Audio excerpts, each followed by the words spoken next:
Muy buenos días. Gracias a Dios por este tiempo. Una vez más, seremos instruidos a través de la palabra del Señor. Y qué mejor que sea a través de la verdad. Es importante que lo que aprendamos lo pongamos en práctica y de esta manera veremos los resultados que Dios está esperando en la vida de cada uno de nosotros. Sean bienvenidos y quiero pedirte que oremos antes de dar inicio con este tiempo de enseñanza. Gracias te damos, Padre, por tu palabra, por tu tiempo y aún por tu atención y cuidado para instruirnos a través de tu palabra. Por ello te pido que tu Santo Espíritu una vez más nos enseñe, nos guíe, nos revele y tome control total de nuestras palabras.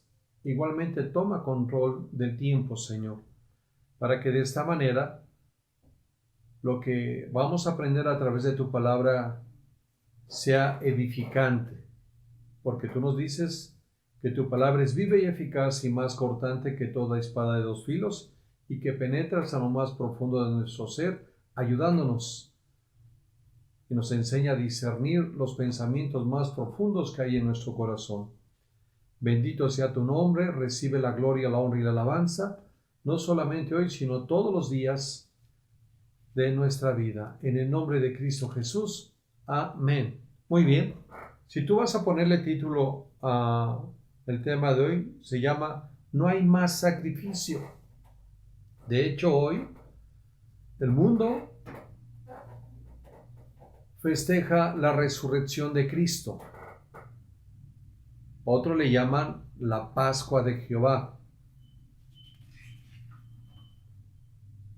Pero vayamos a la Escritura antes de poder tocar algo al respecto del sacrificio de Jesús. Por eso el título se llama No hay más sacrificio.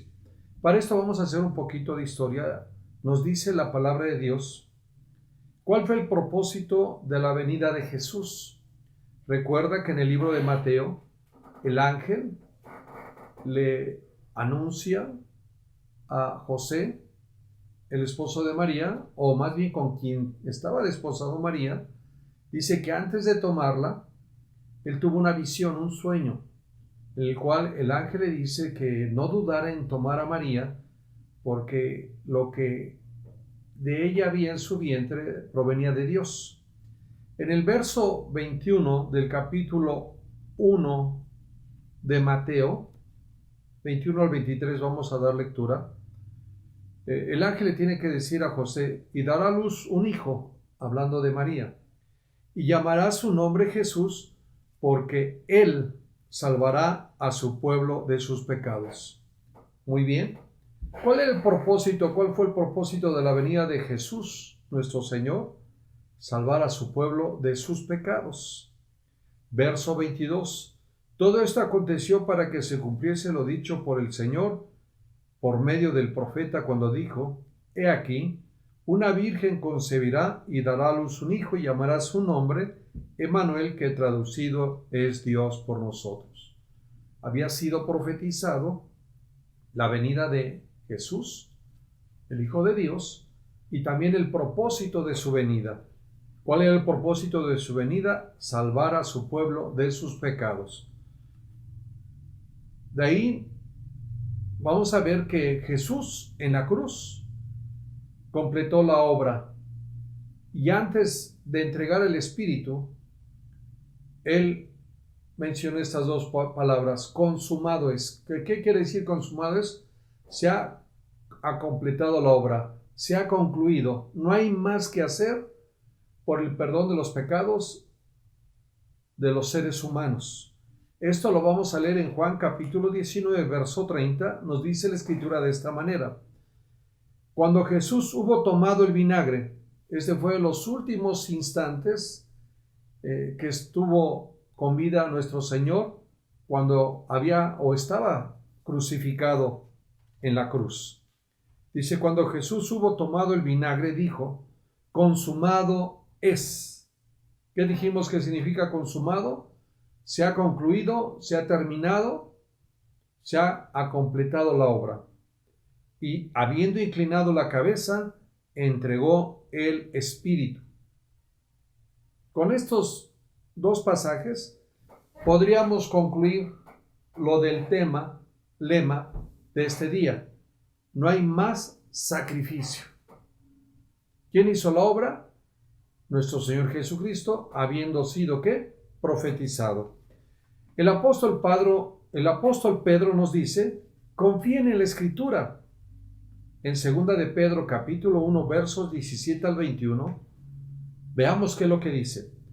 Pues cuando Él recibió de Dios Padre honra y gloria, hablando de Jesús, le fue enviada desde la magnífica gloria una voz que decía, este es mi Hijo amado, en el cual tengo complacencia.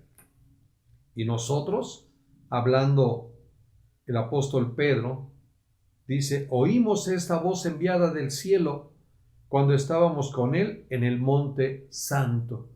En esa ocasión, ¿quién le acompañaba? Estaba Juan, Pedro y el Señor en un tiempo de oración, ahí orando, buscando al Padre, antes o durante algunos periodos en los cuales él mantenía en oración, pero en esta ocasión, antes de que fuese apresado, escucharon esta voz. Y repito, ¿cuál fue esa voz? Que escucharon desde la gloria del Padre. Dice, este es mi Hijo amado, en el cual tengo complacencia. Y el apóstol Pedro dice, y nosotros oímos esta voz enviada del cielo cuando estábamos con él en el monte santo. Verso 19, tenemos también la palabra profética más segura, hablando de toda la Escritura, a la cual hacéis bien en estar atentos como una antorcha que alumbra en lugar oscuro hasta que el día esclarezca y el lucero de la mañana salga en vuestros corazones. ¿Qué estaba recomendando el apóstol Pedro?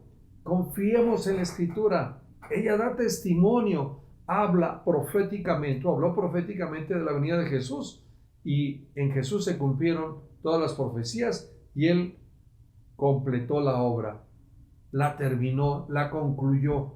Por eso no hay más sacrificio que hacer. Por eso nos damos cuenta que el mundo solamente está recordando, pero recordar no quiere decir volver a personificar todo lo que vivió Jesucristo. No hay ningún hombre sobre la tierra que pueda llevar a cabo el sacrificio que hizo Jesús, porque dice la Escritura que lo hizo en obediencia y el precio fue su muerte en la cruz. Continúa el texto diciendo el verso 20 de 2 de Pedro capítulo 1, entendiendo primero esto, que ninguna profecía de la Escritura es de interpretación privada, porque nunca la profecía fue traída por voluntad humana, sino que los santos hombres de Dios hablaron siendo inspirados por el Espíritu Santo.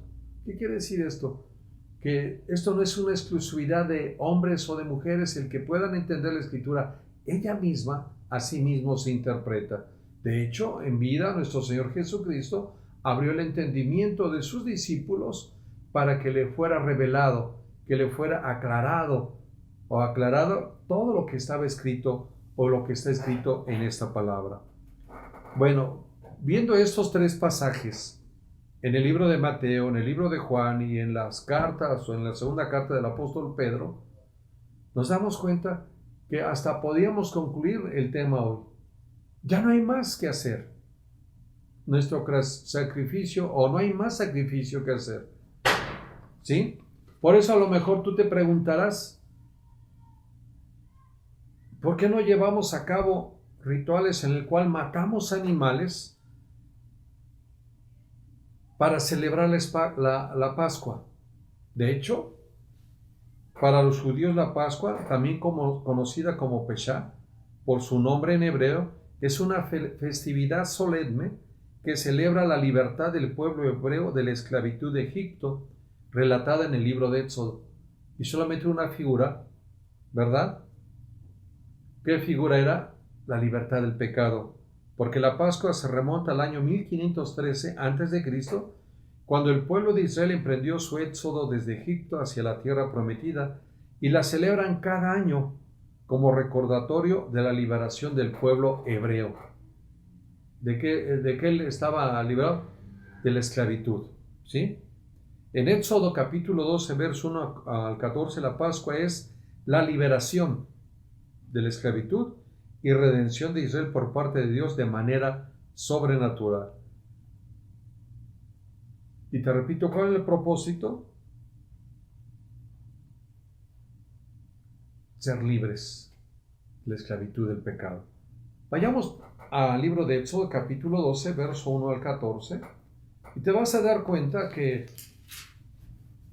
nada tiene que ver con lo que el mundo hace. Y de hecho también vamos a ver que cuando Jesucristo llevó a cabo este evento en la cruz, en la cual entregó su vida, ya no hubo más sacrificios que hacer. Por eso nosotros no lo hacemos de la manera en que posiblemente haya gente que lo haga. Y esto va en contra de la voluntad de Dios. Vayamos a hacer un poquito más de historia en el libro de Éxodo capítulo 12, leyendo algunos versos. Desde el 1 creo vamos a hacerlo hasta el verso 14. Ve o escucha lo que el Señor mandó a Moisés. Capítulo 12, verso 1 dice: Habló Jehová a Moisés y a Aarón en la tierra de Egipto, diciendo: Este mes os será principio de los meses, para vosotros será este el primero en los meses del año. Estos días para los judíos consideran el inicio de un año, el año religioso, ¿sí? Y ve, hablad a toda la congregación de Israel diciendo: en el 10 de este mes tómese cada uno un cordero, según las familias de los padres, un cordero por familia. Mas, si la familia fuera tan pequeña que no baste para comer el cordero, entonces él y su vecino inmediato a su casa tomarán uno según el número de las personas. Conforme al comer de cada hombre haréis la cuenta sobre el cordero. El animal será sin defecto, macho de un año. Lo tomaréis de las ovejas o de las cabras, y lo guardaréis hasta el día 14 de este mes. Ellos, los hebreos, tenían que el día 10 de ese mes, ¿sí?, el inicio, que es el mes de Nisan, conforme al calendario hebreo, tenían que apartar un animal, dice, sin mancha, sin defecto, limpio, y tenía que estar 4 días en observación, hasta que ellos se dieran cuenta que el animal cumplía con todos los requisitos que el Señor mandaba. Muy bien, dice: el animal sin defecto macho de un año lo tomaréis de las ovejas o de las cabras, y lo guardaréis hasta el día 14 de este mes, y lo inmolará toda la congregación del pueblo de Israel entre las 2 tardes. ¿Qué significa inmolar? Sacrificar. Y ahorita vamos a ver a qué se refería. Dice: lo tenían que comer entre las 2 tardes. Para los judíos concluía la tarde, ¿sí?, a las 6 p.m. Dice así: y tomarán de la sangre y la pondrán en los 2 postes y en el dintel de las casas en que lo han de comer. Y aquella noche comerán la carne asada al fuego. ¿En qué horario llevaban a cabo la Pascua? Por la noche. Y el animal tenía que ser, ¿qué? Asado. Dice: y lo acompañarán, y panes sin levadura, con hierbas amargas lo comerán. Eran figuras, o de las hierbas amargas, de cuál era el plan de todo lo que había padecido el pueblo hebreo en Egipto durante 430 años. Y los panes sin levadura son simbolismo de cómo debe ser nuestra vida. Es una figura del pecado. Debemos de caminar. Si ya nuestra Pascua fue sacrificada y ya no hay más que hacer, esto quiere decir que el cristiano, el hombre y la mujer que han creído en Jesús, deben tener una vida sin pecado. Continuamente estar llegando al trono de gracia, donde hallarán oportuno socorro por si han pecado, ¿verdad? Tenemos que estar continuamente a cuentas con el Señor. Verso 9 dice: ninguna cosa comeréis de él cruda, ni cocida en agua, sino asada al fuego, su cabeza con sus pies y sus entrañas. Ninguna cosa dejaréis de él hasta la mañana, y lo que quedare hasta la mañana lo quemaréis en el fuego. Los judíos, ¿qué tienen que hacer? ¿Qué tenían que hacer y qué hacen? La comen o comen este animal durante la noche, y lo que no alcanzan a consumir durante ese periodo, ¿qué tienen que hacer el siguiente día? Consumirlo en el fuego. No pueden guardar nada. Y lo comeréis así, ceñidos vuestros lomos, vuestro calzado en vuestros pies y vuestro bordón en vuestra mano, y lo comeréis apresuradamente. Es la Pascua de Jehová. Pues yo pasaré aquella noche por la tierra de Egipto y heriré a todo primogénito en la tierra de Egipto, así de los hombres como de las bestias, y ejecutaré mis juicios en todos los dioses de Egipto, yo Jehová. Y la sangre os será por señal en las casas donde vosotros estéis, y veré la sangre y pasaré de vosotros, y no habrá en vosotros plaga de mortandad cuando hiera la tierra de Egipto. Y este día os será en memoria, y lo celebraréis como fiesta solemne para Jehová. Durante vuestras generaciones, por estatuto perpetuo, lo celebraréis. Dice, 7 días comeréis panes sin levadura, y así el primer día haréis que no haya levadura en vuestras casas, porque cualquiera que comiere leudado desde el primer día hasta el 7º será cortado de Israel. ¿Qué significa el pan con levadura? La levadura exponencia la harina en un momento que se multiplique. Y eso es solamente figura del ser humano cuando está en pecado. El pecado puede destruir la vida de cualquier hombre o mujer. Entonces, aquí había un rito que durante 7 días tenían que comer pan sin levadura. Esto habla, porque el número 7 habla de perfección, habla de que la vida del cristiano debe de ser, durante su estancia en la tierra, libre de pecado, porque un poco de levadura leuda toda la masa. ¿Sí? Esto es, y tú lees todo este capítulo de Éxodo y vas a darte cuenta que aquellos que quieren llevar a cabo esta celebración conforme al Antiguo Testamento, pues están muy lejos, porque había también otros simbolismos y otra preparación que tenían que hacerlo. Por eso, cuando nosotros leemos el libro de Corintios, te voy a leer primero de Corintios capítulo 7, del verso 6, la segunda parte, al verso 8, en la traducción del lenguaje actual, nos dice la Escritura así: seguramente saben que basta un poco de levadura para hacer crecer toda la masa. Por lo tanto, dejen de pecar. El pecado es como la levadura vieja, que a todos echa a perder. Si dejan de pecar, serán personas nuevas, como los panes nuevos y sin levadura que se comen en la Pascua. Nuestra vida es como la fiesta de la Pascua. ¿Cómo debe ser tu vida? Como la fiesta de la Pascua. ¿Cómo? Como los panes sin levadura. Debes de estar viviendo sin pecado, dependiendo de Dios para que no caigas en pecado. Continúa el texto diciendo: nuestro Cordero de la Pascua es Cristo, que fue sacrificado en la cruz. ¿Quién hizo el sacrificio por ti y por mí? Ya lo hizo Jesús. Y ya lo hizo en la cruz.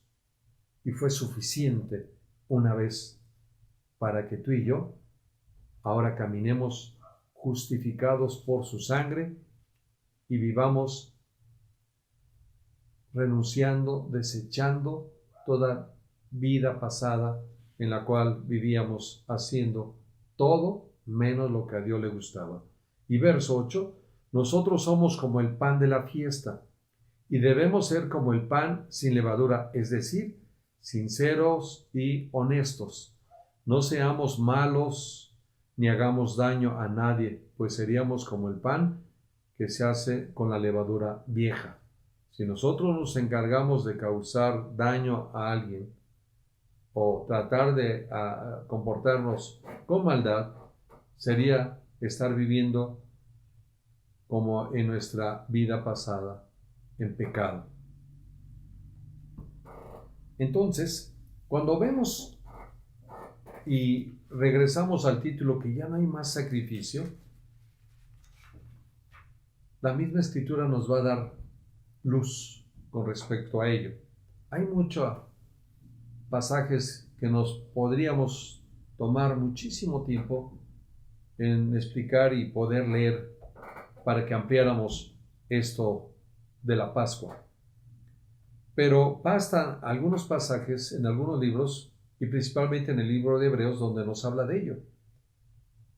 Por ejemplo, antes de llegar al libro de Hebreos, vayamos a Cristo dio su sangre. Primera de Pedro capítulo 1 versos 18 y 19 dice: Cristo dio su sangre para rescatarnos del pecado y de la muerte. Su sangre es un precio digno y provee un lazo de unión indestructible entre Dios y el hombre. Por eso, cuando tú y yo hemos confesado a Jesús como único y suficiente Salvador para nuestra vida, Él toma nuestra causa y si nos tomamos de su mano, Él no nos va a abandonar. Ahora sí leamos Primera de Pedro capítulo 1, versos 18 y 19. Dice: sabiendo que fuiste rescatado de vuestra vana manera de vivir. ¿De qué fuimos rescatados? De una manera inútil, sin provecho y sin fruto, como vivíamos. Continúa el texto diciendo: la cual recibisteis de vuestros padres, no con cosas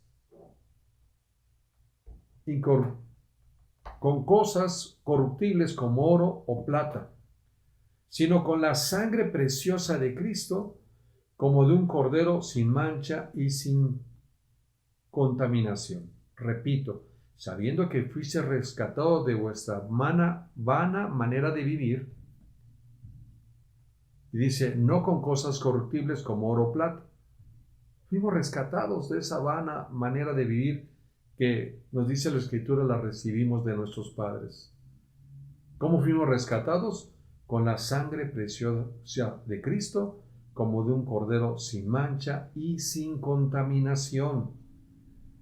Comprados también a precio de sangre. Primera de Corintios capítulo 6, versos 19 y 20 nos dice: ¿ignoráis que vuestro cuerpo es templo del Espíritu Santo, el cual está en vosotros, el cual tenéis de Dios, y que no sois vuestros? Tu cuerpo y mi cuerpo que tenemos no es de nosotros, es de Dios.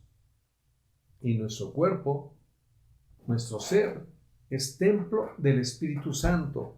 Ve la instrucción que nos da la Escritura a través del apóstol Pablo y que en esta carta a los Corintios les dice: porque habéis sido comprados por precio. ¿Cuál fue el precio? La sangre del Cordero, la sangre preciosa de Jesús. Glorificad pues a Dios en vuestro cuerpo y en vuestro espíritu, los cuales son de Dios.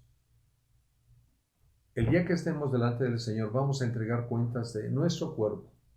Tanto tú como yo vamos a hacerlo, porque tu cuerpo como mi cuerpo es de Dios. Él es el dueño de nuestro cuerpo. Y además, en Él habita el Espíritu Santo. Por eso tenemos que tener mucho cuidado con nuestro cuerpo y nuestro espíritu, dice, los cuales son de Dios. ¿Verdad? Hay mucho más que aprender de este tema con respecto a nuestro cuerpo, pero que tiene que quedarnos claro que el precio fue la sangre del Cordero, la sangre de Jesús. Fuimos comprados a un precio alto. Y ese precio se ofreció una sola vez a través de la persona de Cristo. El libro de Hebreos, en el capítulo 9, verso 27 y 28 nos dice: y de la manera que está establecido para los hombres que mueran una sola vez, y después de esto, el juicio. Por eso la oportunidad de salvación es en vida. No hay otra oportunidad. Ya muertos ya no habrá oportunidad. Lo que tú decidas hacer en vida, lo que yo decida hacer en vida, nos va a dar el pase directo con el Señor o un pase directo sin el Señor por una eternidad. El verso 28 dice: así también Cristo fue ofrecido una sola vez para llevar los pecados de muchos y aparecerá por segunda vez sin relación con el pecado para salvar a los que le esperan. Si nosotros leemos el libro de Corintios en el capítulo 11, vamos a ver que Pablo llevaba a cabo la cena del Señor con la iglesia de Corintios, diciéndoles que lo que él les enseñaba, él lo había recibido de nuestro Señor Jesucristo, y que el propósito y lo que él nos mandó a recordar fue su muerte, su sepultura y su resurrección, porque en ello estamos dando testimonio que estamos esperando su regreso. ¿Cuándo va a ser esto? Nadie lo sabe el día, pero de que va a regresar y que tenemos que estar preparados. Jesús obtuvo eterna redención, remisión, perdón de pecados, y también lo hizo una vez y para siempre. Hebreos capítulo 9, versos 11 al 12 nos dice: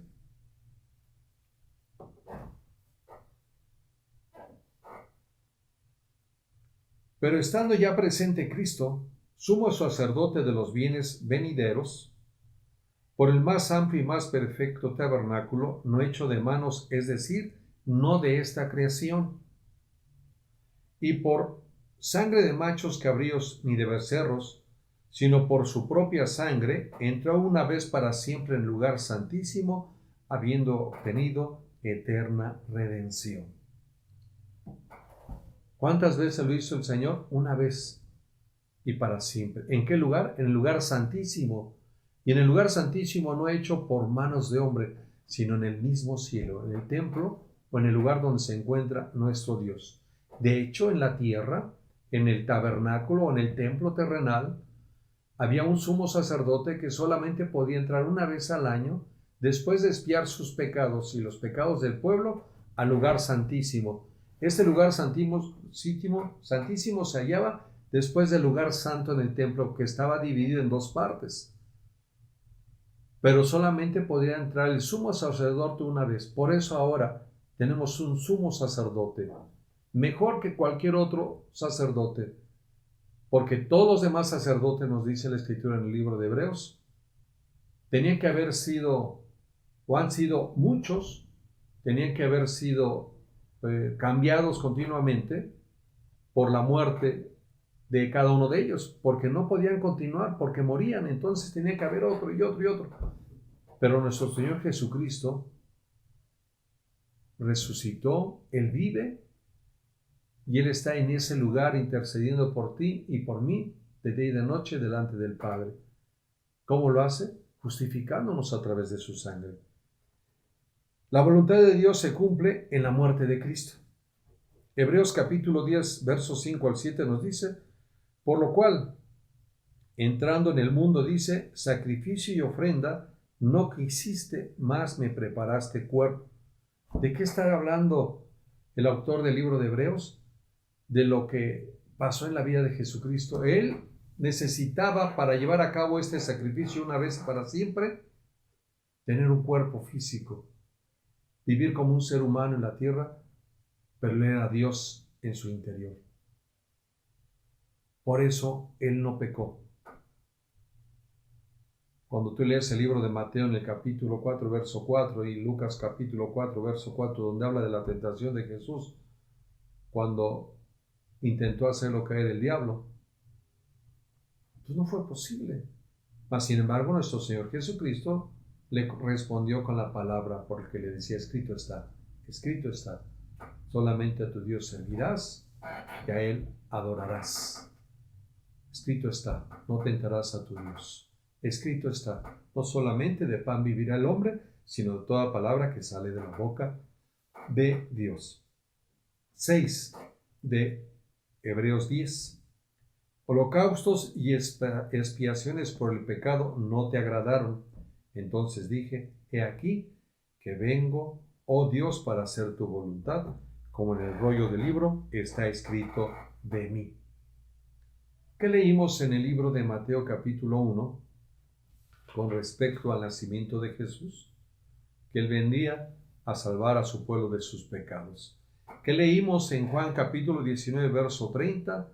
Cuando Él, antes de expirar, antes de entregar el Espíritu en la cruz, dijo dos palabras: consumado es. La obra se completó, se terminó, se concluyó. Ya no hay más sacrificio que hacer. ¿verdad? ¿Qué dijo el apóstol Pedro? ¿O qué dice el apóstol Pedro? Confía en la Escritura, porque tenemos la palabra profética más segura a la cual tenemos que estar atentos. Bien hacemos en estar atentos como una antorcha que alumbra en lugar oscuro hasta que el día esclarezca y el lucero de la mañana salga en nuestros corazones. Esto quiere decir, yo lo he traducido, hasta que nos amanezca, hasta que sea claro lo que hemos leído, hasta que sea claro lo que estamos viviendo, hasta que sea claro que ya no hay más sacrificio. Por eso, nosotros para recordar la Pascua del Señor, no tenemos que matar animales ni hacer más sacrificios, porque el último sacrificio se hizo en la persona de nuestro Señor Jesucristo hace casi 2000 años. No tenemos tampoco por qué estar personificando ese evento, porque ya no hay más sacrificio que hacer. Lo único que tenemos que hacer, vivir como si fuéramos esos panes sin levadura. ¿Lo leímos? Porque son figuras ¿de qué? Del pecado. Te lo voy a leer ahora en la palabra de Dios para todos. El verso 7 y 8 dice: desháganse de la levadura vieja para que puedan ser como masa nueva, pues ustedes son como el pan de la Pascua. ¿Quién es el pan de la Pascua? Tú y yo. Somos. ¿Y cómo era el pan de la Pascua? Sin levadura, que es la figura del pecado. Debemos caminar sin pecado. Y no solamente por 7 días, no solamente por ese tiempo en el cual a algunos viven una cuarentena guardándose de pecar y después le permiten a su carne desfogarse. Es todos los días vivir como panes sin levadura. Repito, pues ustedes son como el pan de la Pascua, que no tiene levadura, porque Cristo, nuestro Cordero de la Pascua, ya ha sido sacrificado. Así que celebremos la Pascua, pero sin el pan que tiene levadura vieja, porque esa es la levadura del pecado y de maldad. Celebremos mejor con el pan sin levadura, que es el pan de la sinceridad y de la verdad. ¿Verdad? Concluyo con Hebreos capítulo 10, verso 10. En esa voluntad somos santificados mediante la ofrenda del cuerpo de Jesucristo, hecho una vez y para siempre. Por eso, nuestro tema se llama hoy, no hay más sacrificio. ¿Quién hizo el sacrificio perfecto, único y completó la obra? La concluyó, fue nuestro Señor Jesucristo en la cruz. Esto sí tenemos que tener presente tanto tú como yo, que el sacrificio ya fue hecho y que yo, tomando ese sacrificio y ahora viviendo, aborreciendo lo que Dios aborrece, que es el pecado, y amando lo que Él ama, que es la verdad, la obediencia y hacer su voluntad, estaremos preparados como esos panes sin levadura para que cuando venga nuestro Señor, que Él fue nuestra Pascua y ya ha sido sacrificada, estemos listos para irnos con Él. Gracias te damos, Señor, por este tiempo en el cual tú nos has permitido poder ser instruidos. Hay más que podemos aprender a través de la Escritura. Y yo te invito a que leas el libro de Hebreos. Lee el libro de Éxodo en el capítulo 12 para que te quede más claro. Y oro pidiendo a Dios que Él traiga su espíritu de revelación en el conocimiento de Él, alumbrando los ojos de entendimiento, para que de esta manera cada uno de nosotros comprobemos la buena voluntad de Dios, que es perfecta y agradable, y que no hay más sacrificio que hacer, porque nuestro sacrificio, nuestra Pascua, ya fue hecha por nuestro Señor Jesucristo y se hizo una sola vez y para siempre. En el nombre de Cristo Jesús, amén y amén. Preparémonos como esos panes sin levadura, viviendo cada día sin pecado. Y si fuera así, tenemos la oportunidad de ir al lugar santísimo a través de la persona de nuestro Señor Jesucristo, que es el lugar donde se encuentra a la diestra del Padre. Que Dios les bendiga y nos vemos la próxima semana.